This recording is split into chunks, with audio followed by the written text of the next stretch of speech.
ভারতে বসবাস করা বাংলাদেশিদের যেভাবে সীমান্ত দিয়ে ঠেলে দেওয়া হচ্ছে তা অমানবিক। এ নিয়ে ভারতের হাই কমিশনারকে অবহিত করা হয়েছে বলে জানিয়েছেন স্বরাষ্ট্র উপদেষ্টা মোহাম্মদ জাহাঙ্গীর আলম চৌধুরী। সকালে গাজীপুরে সাংবাদিকদের তিনি একথা বলেন। এদিকে বিএসএফ এর নিয়মিত পুশিন ঘটনার তীব্র নিন্দা জানিয়ে বিএনপির যুগ্ম মহাসচিব রুহুল কবির রিজভী বলেন, মাস্টার প্ল্যানের অংশ হিসেবে দেশটি এসব কাজ করছে। বান্ডেল থাকলে প্রতি সেনমানিতে টাকা বাঁচবে। বিকাশ সেনমানি বান্ডেল কিনে জিতুন প্রতি লেনদেনে। সাম্প্রতিক সময়ে সীমান্ত দিয়ে পুশিনের ঘটনা বেড়েই চলেছে।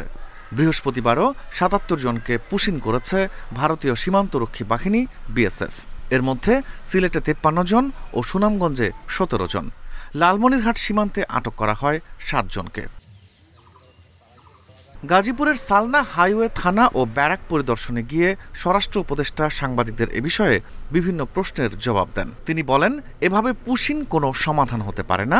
ভারতকে সঠিক চ্যানেলে এই কাজ সম্পাদন করা উচিত বলে মন্তব্য করেন তিনি।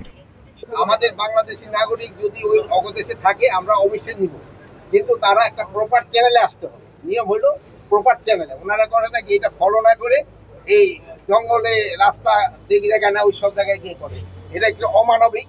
এদিকে বৃহস্পতিবার সকালে নয়াপল্টনে বিএনপির কার্যালয়ে এক সংবাদ সম্মেলনে পুশিনের প্রতিবাদ জানান বিএনপির সিনিয়র যুগ্ম মহাসচিব রুহুল কবির রিজভী।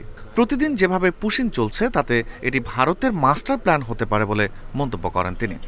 ভারতের লোক তাদেরকে বিদেশি বলে বাংলাদেশে তাদেরকে ঠেলে দেওয়া হচ্ছে। একটা মাস্টার প্ল্যান নিয়ে এই কাজগুলো করছেন কিনা এটা আজকে বাংলাদেশের মানুষের মধ্যে, আন্তর্জাতিক সম্প্রদায়ের মধ্যে, আঞ্চলিক মানুষের মধ্যেও এই প্রশ্নগুলি দেখা দিয়ে।